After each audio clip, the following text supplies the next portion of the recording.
This is the King of Average. King of Average. King of Average. King of Average. King of Average. Hello, everybody. Welcome back to another episode of the King of Average podcast.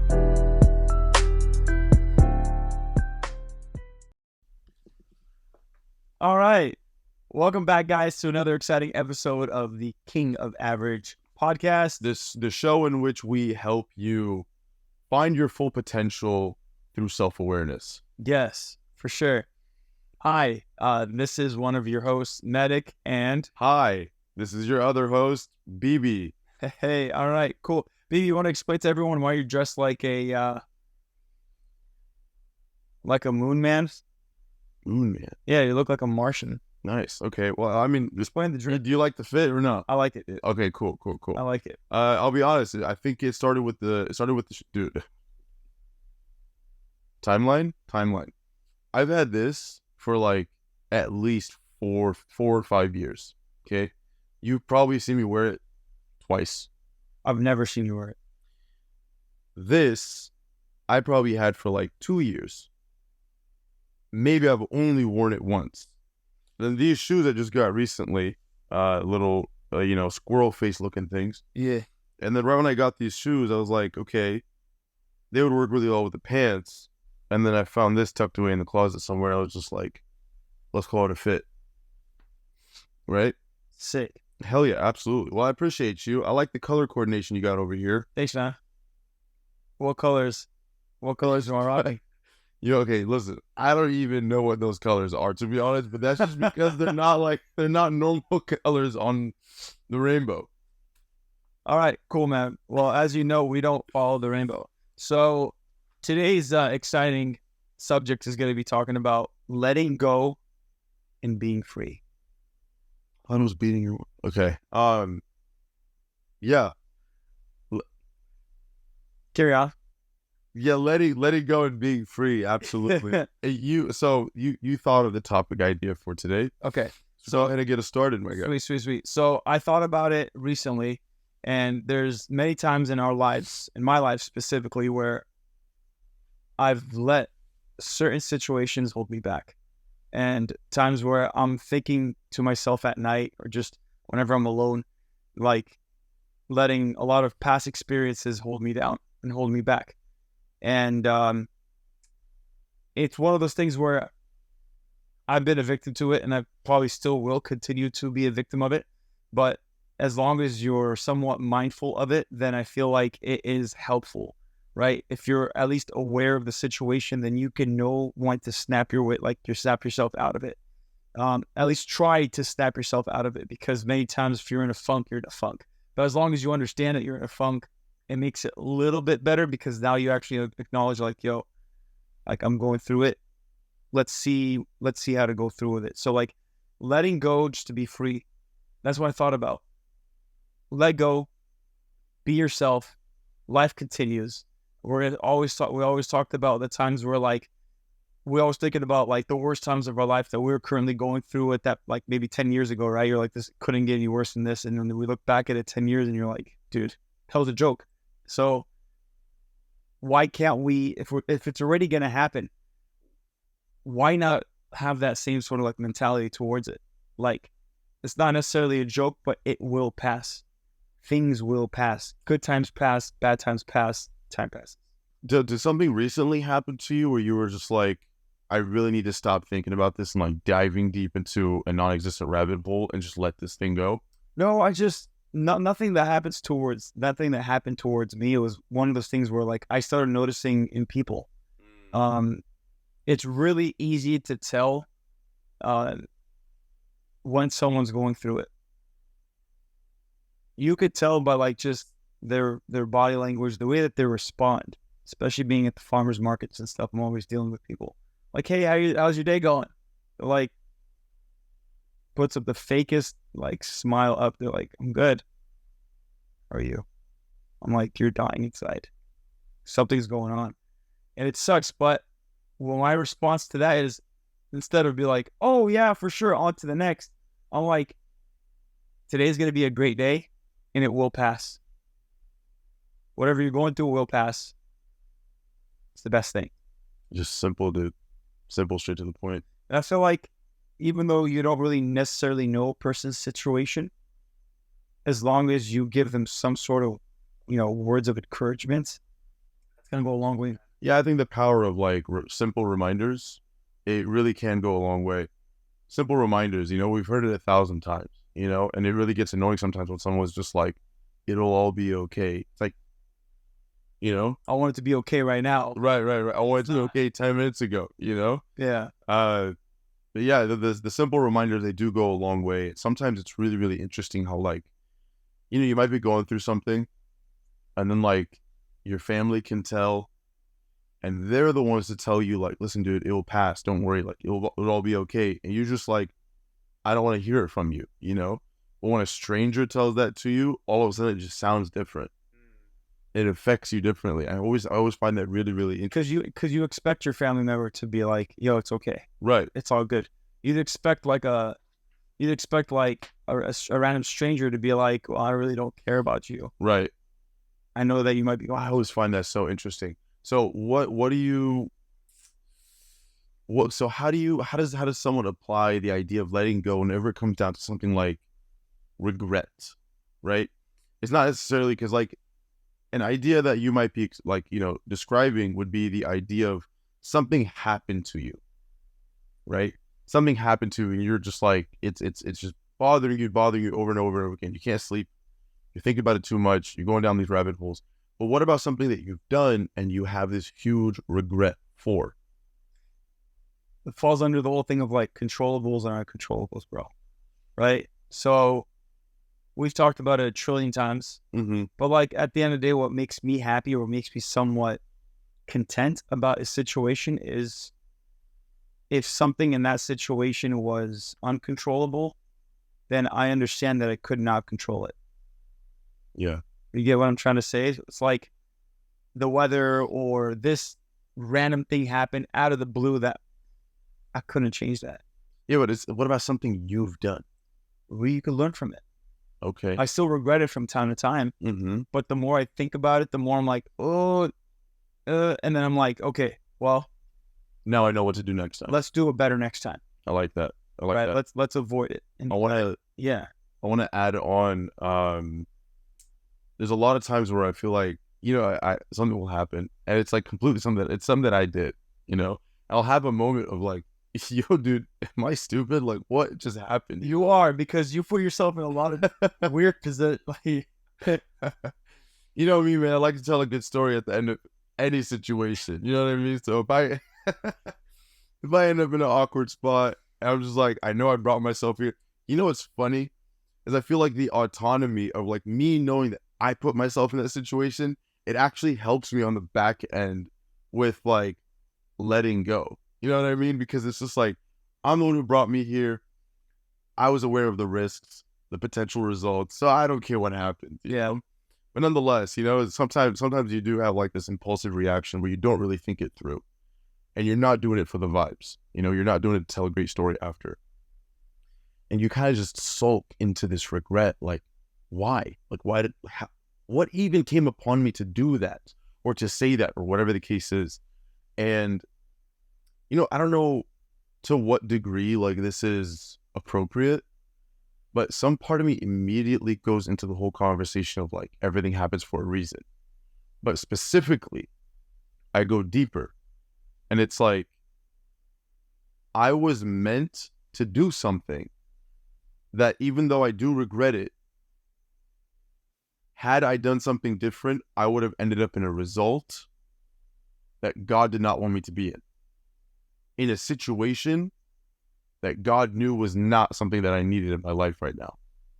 So I almost think about that question where it's like, would you rather be put in a position that you learn from, or not put in a position that you learn nothing from?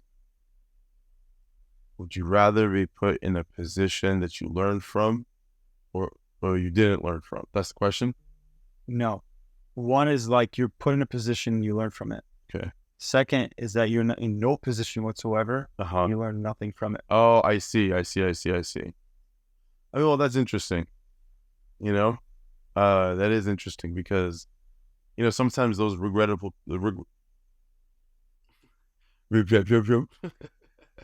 Sometimes those regrettable positions. Can you guys, whoever's editing this, can you add subtitles? Sometimes those regrettable positions, it's like, sure, you might learn something from it, but did I really need to experience that? Sometimes you did. Sometimes you do in order to recognize. Right, to actually learn something from it. But like, I feel like in some situations, like I agree with that 100%. You know, I feel like I'm the type of person where I don't walk from any situation unless there was some takeaway from it. You know, I don't like to walk from any situation unless there's a takeaway. But there are certain situations where I do sit there and at the end of it, I was just like, did I really need to like experience that? Like, and just be like hurt by it? You know what I mean? Did I really need to go through all that? You know, it's like, I don't think so. You know, but once again, everything happens for a reason. I think you do, or I think you did. Mm-hmm. Right. So you think 100% of the time. You can never say 100. So that's what I'm saying. You can never say 100. So you're. But many times, right? Mm-hmm. So like what I just said. So if you were to like speak a little bit more clear, you think like Rudolph the Red-Nosed? Uh-huh. Then I would probably understand your whole situation. Uh-huh. What about like regrettable positions? So like going back to it is when you're in positions and you learn from it, eventually it's gonna suck, it's gonna this, it's gonna that. And then eventually you're like, all right, well, I don't want to put myself in that position. Best example is talk to a girl, right?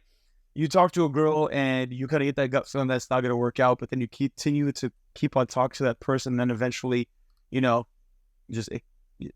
couple months go on and you're like, well, that's kind of a waste of my time. Why did I let it drag this long? And then you're like, all right, well, next time, that was super cringe. Next time I'll do a little bit better. I'll understand the situation. And then I'll just cut it right when it needs to be cut instead of potentially dragging along. So like that could be a situation that like I've went through in the past and I learned from. So now I'm in the position of like, hey, this is going to work. It's not, I'm very concise with it, where like you get to trust your whole, like your insight. You get to trust, your intuition. So I think that's where it is, where it's like, let go and be free. It's almost, well, not even almost, it is the whole concept of tawakkal Allah, where like you're gonna let go and you're gonna tawakkal Allah. You're gonna be free. Yeah, so a perfect example of this was actually funny enough, I was talking to my brother Ahmed yesterday about this. And we do this thing, everybody in the family, we all do this thing. You know how like Arabs have like this common issue where they're like, they blame something that they've done, or they blame something that someone has done. They immediately are just like, God's punishing you because of that. You know what I'm talking about? You know what I'm talking about, right? It gets really disturbing sometimes, but nonetheless, to kind of like zoom in a little bit, we have a little bit of that in us, right? And I recognize it's a problem. It's something that, like, obviously I'm actively trying to fix. And so I was having this conversation with my brother yesterday because we just came off of a really, really popping weekend for Coastal King. We had 2 4-day events in 2 different locations, both Korean festivals. I was taking lead on the OC location. He was taking lead in the LA location. And from the get-go, it just, everything as smooth as we thought it was going to be, it wasn't. It was very bumpy along the way, right? And then especially the OC festival one that I was managing, there was issues with the organization, there was issues with the management, there was just issues all along. Like, imagine we came to set up our stuff the night before the event starts. They told us we had a certain booth number. When we arrived, they're like, no, that's not your booth. And then we ended up bouncing to like 2 or 3 different booths before we finally figured out which one was ours. 100% the management issue. Yeah. The organizer's issue, And then, the first day of the event comes, and it's a Thursday, right? And you're like, okay, well, it's a Thursday. It's not going to be popping, not like Friday, Saturday, right? Thursday comes around, it's absolutely dead. It's like so dead to where like it's a little bit concerning, you know? So I'm asking one of the organizers, I'm like, yo, did you guys market the event at all? I'm asking him right around like 7:30 p.m. You know what he tells me? He goes, yeah, at 5 p.m. I did like the social media marketing. That day? Yeah. No. At 5 p.m. he blasted on social media that the event's going down. What would you think it was like the main thing, the main message of it? I have no flipping clue. The main message was, Mayo, look me up. Shout out to all the Viets out there. Is Viet a negative term? Anyways, so obviously they didn't market it properly, right? And then one of the other vendors was like, dude, they told me that like, you know, they were marketing on like the Little Saigon radio for like the last 2 weeks. I'm like, who the flip listens to Little Saigon radio, dude? Everyone in Little Saigon? Bro, the only thing I can imagine is like people in nursery homes, like, you know, people in nursery homes, they just turn on Little Saigon radio. They're like half deaf, so they can't even hear the radio. And they're like, "我有病."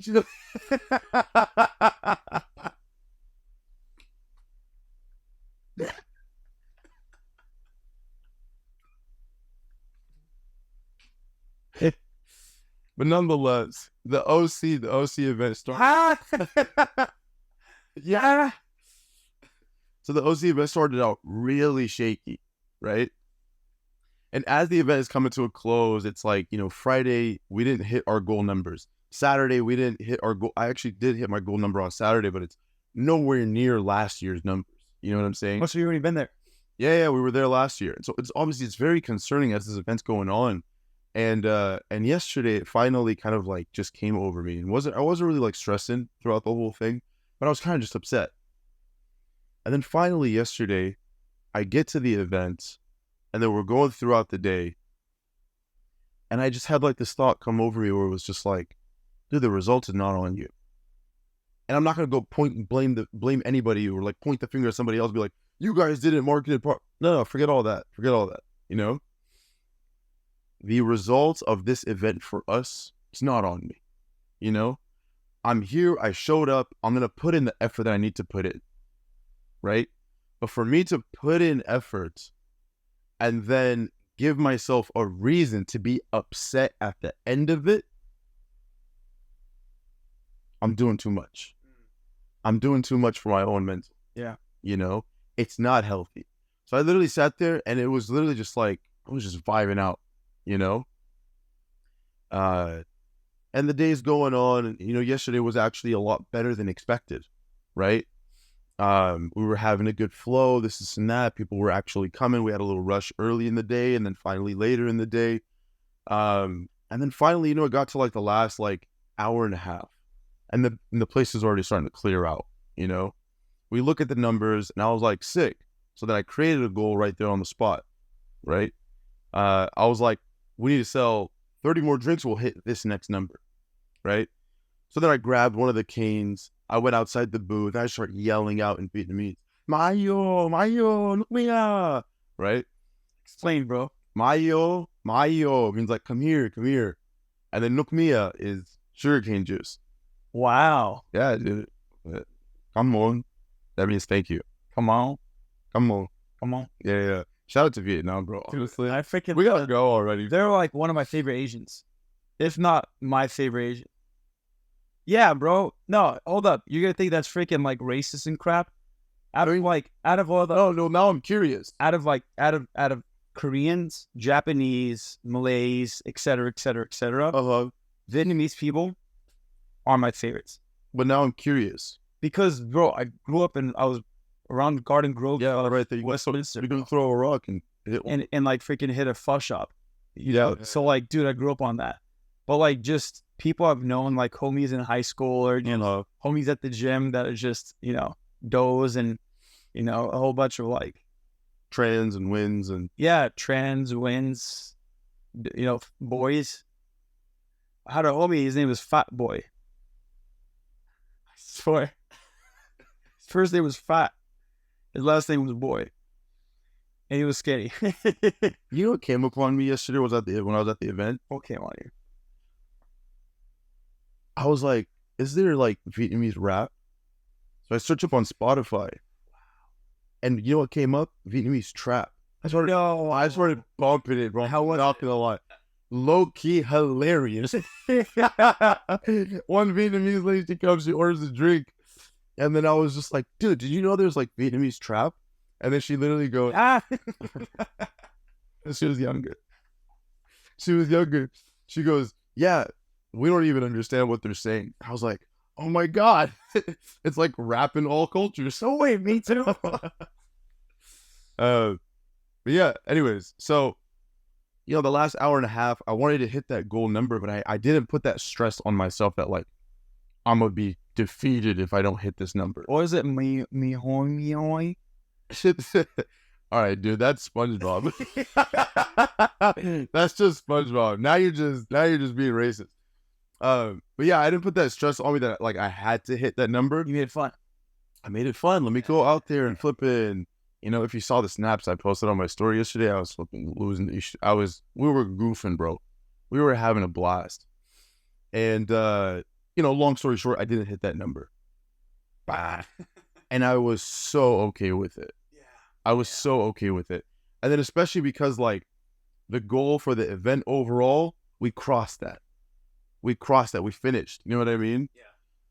And so I was The extra is just, yeah, the extra is just like, all right, man, it's just cherry on top. So I was cool, and man, I was cool. And I was like, dude, and then I went home and I was talking to my brother, you know, after his event, after my event. And I was talking and I was just like, we do this thing to ourselves. And this is what this whole thing's wrapping up a bit with. We do this thing to ourselves where we find the small details. And we go, see that right there? If I did that different, it would have like changed the entire trajectory of my day. It's like, dude, calm down. You know? Like my brother's the type of person where like, if you put the label on a cup at a certain angle, it will trigger him. And I've made fun of him so many times. I'm like, yeah. You know, this is going to make your business fail. You know what I mean? Bro, 99 out of 100 people grab the cup. They don't even see that there's a sticker on it. You know what I mean? Nobody's paying attention to those little details. Why do you think the effect of something so small is going to change the entire outcome of your day? You know? And I'll be honest, you know, I do that to myself every single day, you know? How? You know, for example, it's like, this is me being shy. But like, let's say, for example, you know, Dhuhr comes around. And, you know, you can just pray Dhuhr. Or you can pray Dhuhr and then 2 after. Or you can pray 2 before and 2 after. Or you can pray 4 before and 4 after. You know what I'm saying? Mm-hmm. Most people just pray Dhuhr.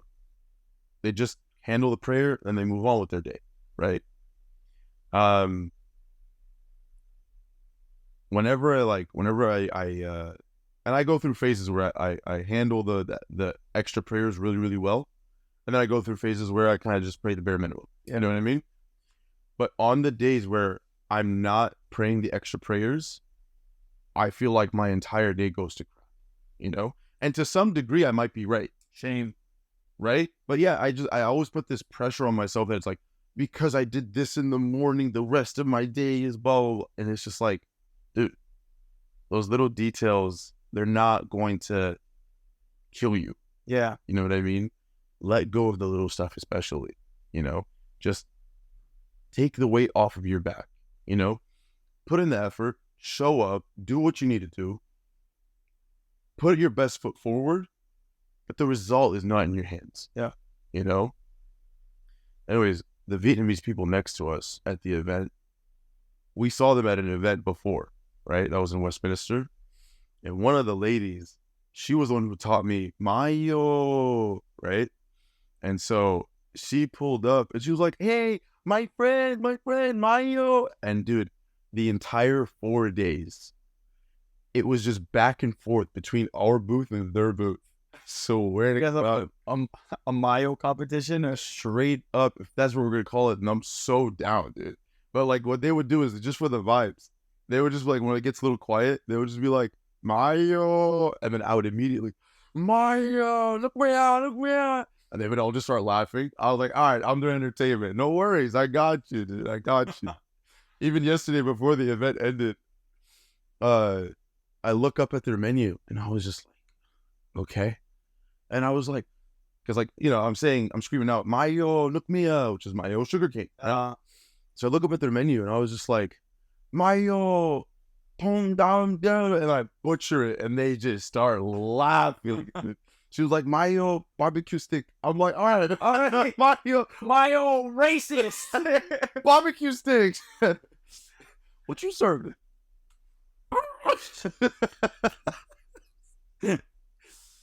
Anyways, listen. So I was curious because you say Vietnamese are your favorite Asian. I freaking love them. So now I'm curious. What's your favorite black? I'd probably say, I'd probably say either Nigerian. Oh, Nigerians are dope.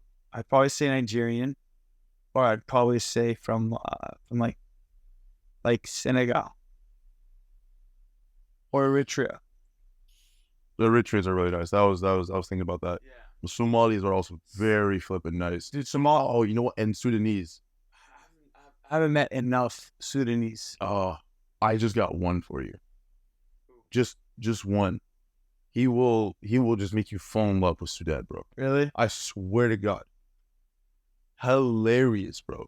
This guy's got the type of laugh that just immediately puts you into flipping tears. You know what I mean? You just start laughing. Yeah. Anyways, if you're offended by this conversation, learn to let go. It will set you free.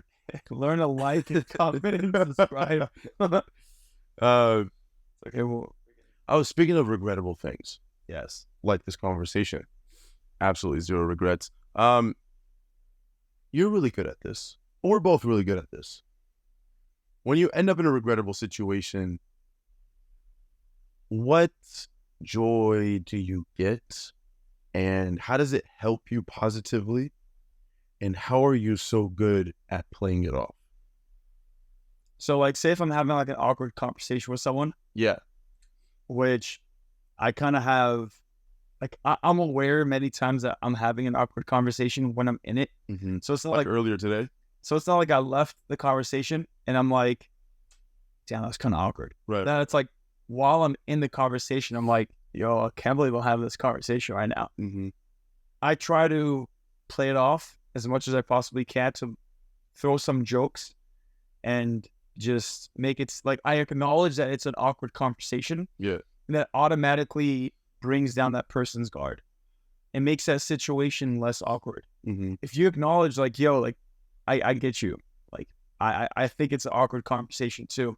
They're going to be like, all right, cool. I wasn't the only one that was thinking this. It kind of breaks the ice. It breaks the ice, man. So I think just acknowledging it is very, very big. But then also, if you're going to send it, dude. Mm-hmm. Send it. And just, my regret is not fully sending it. Oh, I'm yeah. already in that freaking situation where, like, Khalas, there's no turning back. Uh-huh. My guy. See, that's why I end up in a lot of weird situations. Well, this is a funny story, bro. No, but it's perfect because, once again, it's like when you're in the moment where you decide to be bold, one of the ways to recover from it, if it doesn't go well, is go the extra mile and be even more bold. Yeah. But I really like the idea of playing things off because one of the ways that you can really like help just let go of certain things is like, dude, in everyday conversations, people's egos get in the way. What do I mean by that? People always want to sun you. People always want to say something or do something that kind of like proves that they're better than you, that they're superior, right? Mosquito getting behind your head, watch out. And it's very natural in those situations that you're going to take it personal. Yeah. You're going to take it personal. Yeah. What I also think is very, very important to understand is like, dude, sometimes people do say things with a bit of lightheartedness. They're not 100% serious. They're joking, right? They're teasing, whatever the case is. And so I feel like oftentimes a lot of miscommunication that happens is quite simply just because one person thought you were being serious while the other person thought they were just joking. So the more you learn to play off some of the like, Who's at fault in that situation? honestly, the only person, that's a tough one. That's a tough one. I think it's on both. I think it's on both people to just recognize the person who is dishing it needs to recognize, yo, like, check yourself a little bit next time. And the person who's receiving it, they have to play it off. They have to be like, oh, you know what? They're just joking. It's not that big of a deal. In order that in their mind, they don't dig deeper and it becomes something that, you know, just drains them. I think it's the person that's dishing it out's fault. You got to know your crowd. 100%. So if you're gonna throw something out to like a random stranger, there's a 50-50 chance that they may take it well or wrong. I mean, listen, I 100% agree with you because you got to hold yourself accountable every single time. But at the same time, it's like, sometimes when you're like obviously joking, you've been in this situation before. Many times. Where you're obviously joking and the other person just, they decide to blow it out of proportion. Where you get it and it happens and then you move on. Mm-hmm. You don't fully send it even more just to piss the other person off. Kick them while they're down. Which is hilarious if you actually think about it. It's the best. That's usually the best. That's honestly. the time to it. I mean, you usually just kind of do that with like siblings, to be honest, man. But you don't really do it with random strangers. You know, I did. While we're on the topic of like kicking them while they're down, a really good way to let me get to it, dog. Let me get to it. It was such a clean transition. Yeah, dude. Another really good way to like let go is, you know, just being your wife.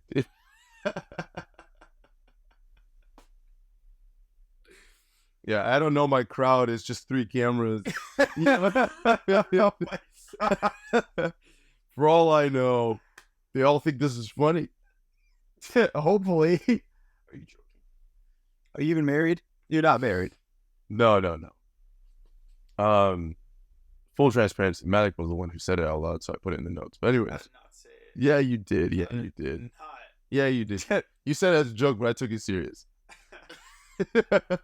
You're off fault.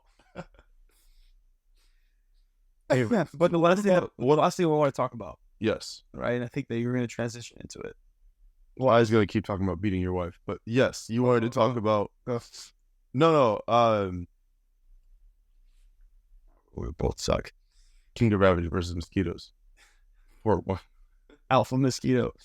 But the thing I wanted to eventually to get to is when another thing that helps me out personally to let go and be free is isolation.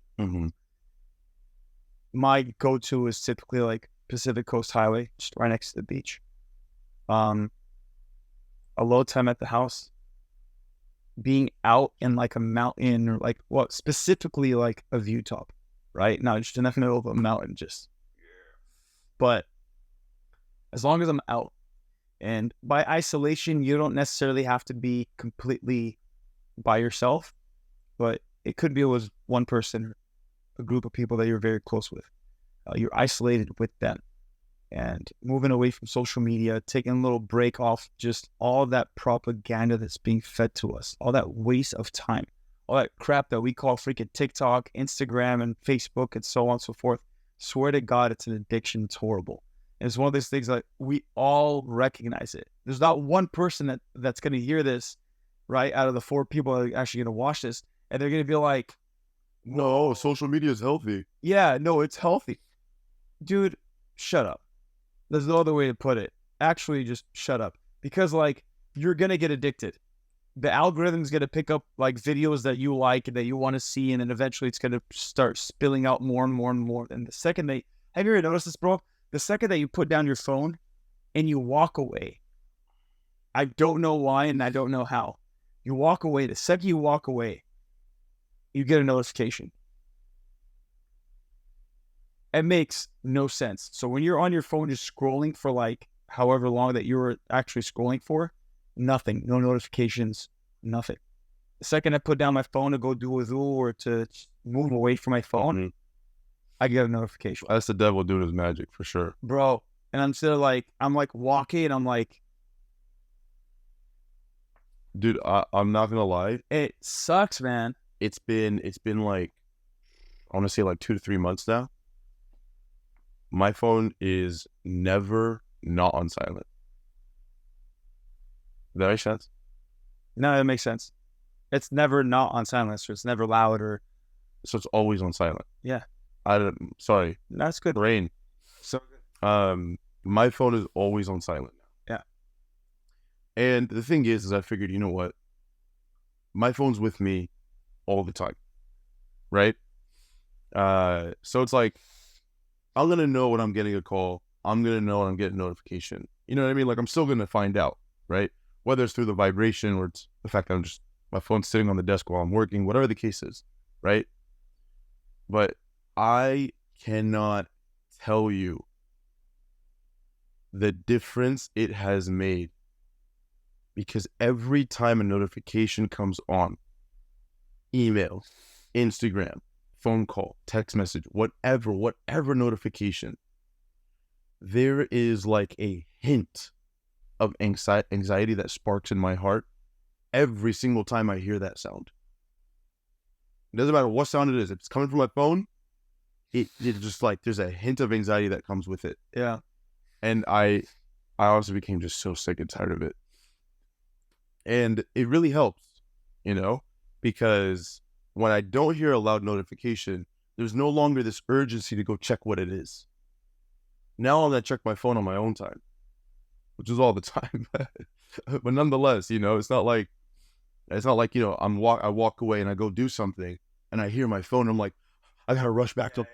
There's none of that. What am I missing out on? There's none of that anymore. Yeah. I come back, I go, oh man, I missed 6 missed calls. All right, cool, call them back. I'm actually gonna delete my Instagram soon, or deactivate it for some time. Mm-hmm.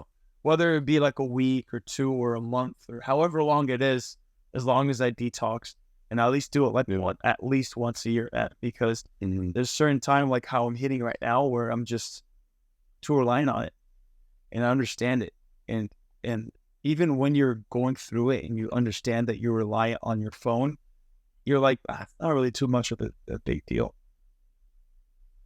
Now it's past that. Now it's actually like, no, now I'm actually annoyed that I can't get out of bed. Yeah. Or like, I'm actually annoyed that at every single red light, I need to check my Instagram, or I got to check some like freaking BS. Oh, see, you're crazy. You know what I'm saying? Yeah, no, hold the phone, bro. Yeah, bro. Like, red light? I wouldn't say that's over exaggerated. Okay. Definitely over exaggerated. But like, it feels like it's every red light. Uh-huh. You know what I'm saying? Where it's like, come on, man. Are you really that addicted to it? Mm-hmm. But a lot of people will agree with me, man. Yeah. And it's just, why am I gonna let my phone have control over me? And you know what? I've as I'm maturing and as I'm going through different life experiences, such as like trying to get married, I've learned to really resent social media, because they've honestly, amongst other things, effed up marriage for a lot of people. The whole image of marriage, the whole getting to know each other, just, you know what? Today's society is just like, you get into an argument, divorce. That's the easiest thing. Just freaking let it go. The hell is that? Are you serious? You're really going to give up that easily? Like, and then not only that, it's just like the lavish trips, the Rolls Royces and the this and that. Is just like, you're constantly comparing yourself to other people, and your spouse is going to compare you to other things. And then you're going to compare your spouse to other women. And dude, how is that fair for you? And how's that fair for her? Does not make any sense. So that's why I'm a firm believer of like, dude, social media screws a lot of things over.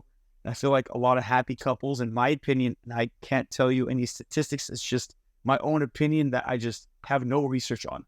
But I would think that a couple that is away and isolated from social media, or at least has little to none social media, like, exposure, their happiness is higher. I love that for you. I'm proud of you. Cool. Thank you. But the whole conversation around isolation, I now get what you were getting at. So I wrote it down in the notes. I was like, I don't know what he's talking about, but all right, cool. Isolation is really dope. It wasn't something that I really understood until a little bit later, right? Until maybe like the last 4 years, where you genuinely sometimes just need a break from everything, where you have the ability to just shut your brain off, not worried about working on something, not worried about a deadline, not worried about people around you. Yeah. It's a very selfish, short period of time. You know what I mean? But it's necessary. It's very, very necessary.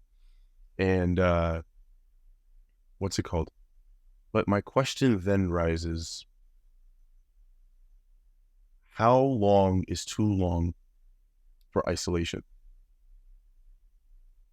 Because be real with me for a second. How long until you start getting into your own head? So when I'm out and about, I'm definitely less in my head. So I'm talking you're in isolation, Yeah. right? Yeah. Maybe it's just one of those things where it's like you didn't have anything to do during that day, right? You had some stuff you needed to work on your laptop or whatever. And you find yourself kind of like at home for like the last 24 to 36 hours. When do you start getting into your own head and it starts becoming a bad thing? So I feel like, because whenever we're out and about, it's never an issue. But yes. But I feel like when you're isolated, first like 4 hours, 5 hours, it's like, all right, this is pretty cool. I'm relaxed, I'm chilling. This is pretty awesome. You know, I'm hungry, I eat something, and then I go back to my phone, or I'm just chilling, pure silence. And then eventually it's like, yeah, one memory kind of sucked the other year when and that happened to me. And, and then you're like, wrong. And that's when you got to notice, like, the hell am I doing? Get up and get out of the house. Do something. Go to the freaking gym. Take a drive. Go get some tea. If you've never gotten up and taken a 10 to 20 minute walk around your neighborhood, flipping, get your headphones on. While you're listening to this, go take a walk around the neighborhood and come back. Yep. You will come back so pumped. It's amazing. Yeah. It's and that's why it's like, if you're stuck in the house, I would say stuck, like you have to be there. Like you're a woman. But like, no, that's more like in the kitchen. But if you're stuck at the actual house and you won't be able to get out, just like, or you don't feel like you want to go out, I want to say you're not able to, but if you don't feel like going out, still go out. Because you're just gonna bathe in all that negative energy, and that's just gonna get worse and worse and worse and worse, and then eventually it's gonna linger onto your next day, the next day, and the next day after that. So it's like, dude, screw that. Take a walk. You got no one to talk to. Like everyone's working or everyone's sleeping or everyone's busy for whatever reason. Go for a walk. Go for a drive. Go to the gym. Get active, right? Do something. Put down your phone. Walk away from it. Or maybe put on Do Not Disturb. Listen to a podcast or something. Just do something. Get out of the house. So that's my 2 cents. I think we can close with that. Yeah. And just like that, guys, that concludes another exciting episode of the King of Average podcast. This is your host, Medic, and BB. Well, if you've enjoyed the video, if you benefited anything or you enjoyed the video at least, definitely like, comment, subscribe, and we'll catch you in the next one. Peace.